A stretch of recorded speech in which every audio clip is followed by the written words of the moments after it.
আসসালামু আলাইকুম। দর্শক, ইসরায়েল এবং ইরানের মধ্যকার যুদ্ধের দুটি গুরুত্বপূর্ণ সংবাদ। একটি হচ্ছে তেহরানের আকাশ সীমায় পূর্ণ নিয়ন্ত্রণ প্রতিষ্ঠার দাবি ইসরায়েলের।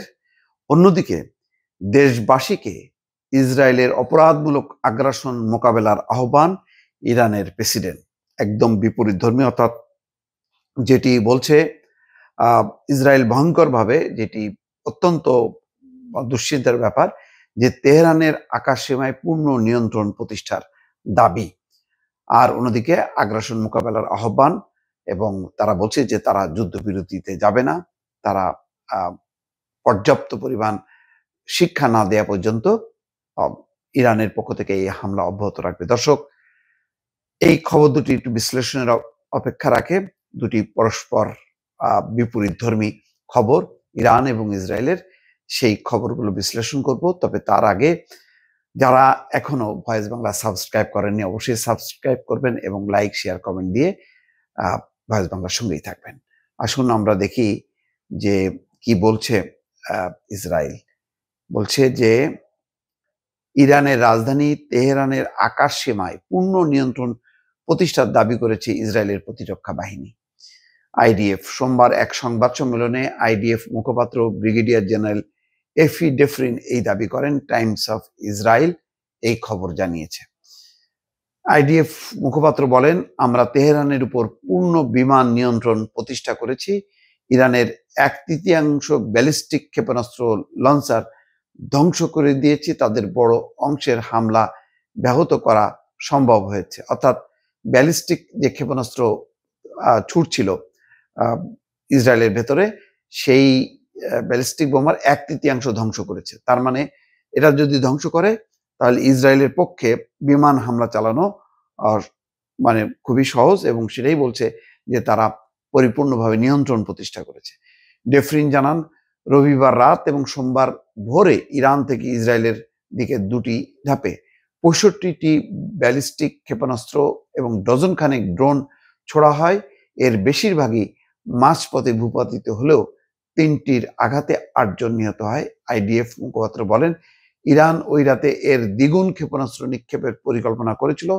তবে ইসরায়েলি বিমান বাহিনী আগেভাগেই ইরানের অভ্যন্তরে 20টি ক্ষেপণাস্ত্র লক্ষ্য করে হামলা চালায়, সেগুলো তখনও ছোড়া হয়নি। আইডিএফ আরো জানায়, প্রায় 50টি যুদ্ধ বিমান এবং ড্রোন একযোগে অভিযান চালিয়ে ইরানের ক্ষেপণাস্ত্র গুদাম, নিয়ন্ত্রণ কেন্দ্র এবং সেনাদের অবস্থান লক্ষ্য করে হামলা চালায়। এর মধ্যে অনেকগুলো নিশানা ছিল ইরানের ইস্পাহান শহরে। সেখানেও শতাধিক সামরিক স্থাপনায় হামলা হয়েছে বলে জানায় ইসরায়েলি বাহিনী। এই সংঘাত শুরুর পর ইসরায়েল এখন পর্যন্ত 120টির বেশি ব্যালিস্টিক ক্ষেপণাস্ত্র লঞ্চার ধ্বংস করেছে বলে আইডিএফ দাবি করেছে, যে ইরানের মোট লঞ্চারের 1/3 বলে ধারণা করা হয়। তবে এসব দাবির বিষয়ে এখনো ইরান কোনো আনুষ্ঠানিক প্রতিক্রিয়া জানায়নি। এগুলি এক ধরনের প্রচার, যাতে ইরানকে মানসিকভাবে দুর্বল করা যায়। তার কতটুকু সত্যতা আছে সেটা এখনো নিশ্চিত না। দর্শক, এদিকে ইসরায়েলি হামলার বিরুদ্ধে জাতীয় ঐক্যের ডাক দিয়েছেন ইরানের প্রেসিডেন্ট মাসুদ পেজেশকিয়ান। সোমবার পার্লামেন্ট অধিবেশনে ভাষণ দেওয়ার সময় সকল ইরানির প্রতি এই আহ্বান জানান তিনি সকল ইরানিকে মতপার্থক্য ভুলে ঐক্যবদ্ধ হয়ে দৃঢ়তা দেখাতে এবং এমন গণহত্যামূলক অপরাধী আগ্রাসন মোকাবেলায় একত্রিত হওয়ার আহ্বান জানিয়েছেন। ব্রিটিশ সংবাদ মাধ্যম বিবিসি খবর জানিয়েছে। পার্লামেন্টে দেওয়া ভাষণে মাসুদ পেজেশকিয়ান বলেন, আজকের দিনে আমাদের আগের যে কোনো সময়ের চেয়ে বেশি ঐক্য এবং সংহতি প্রয়োজন। ইরানের সমস্ত জনগণকে হাতে হাত রেখে শক্তির সঙ্গে দাঁড়াতে হবে। এই আগ্রাসনের বিরুদ্ধে যত মতবিরোধ, জটিলতা কিংবা সমস্যায় থাকুক না কেন, আজকের দিনে সেগুলো এক পাশে রেখে ঐক্য এবং সংহতির শক্তি নিয়ে আমাদের গণহত্যামূলক অপরাধী আগ্রাসনের বিরুদ্ধে রুখে দাঁড়াতে হবে। তিনি বলেন, ইরান কূটনীতিকে একটি সুযোগ দিয়েছে এবং আলোচনা এবং সংলাপের পথ উন্মুক্ত রেখেছে। পেজেশকিয়ান বলেন, শত্রু হত্যা এবং সন্ত্রাসের মাধ্যমে ইরানের জনগণকে ধ্বংস করতে পারবে না।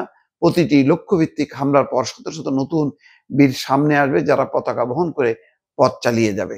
দর্শক, ইরানের প্রেসিডেন্টের এই আহ্বান। অন্যদিকে দুশ্চিন্তার খবর যে আকাশের নিয়ন্ত্রণ নিয়েছে ইরানের আকাশের ইসরায়েল।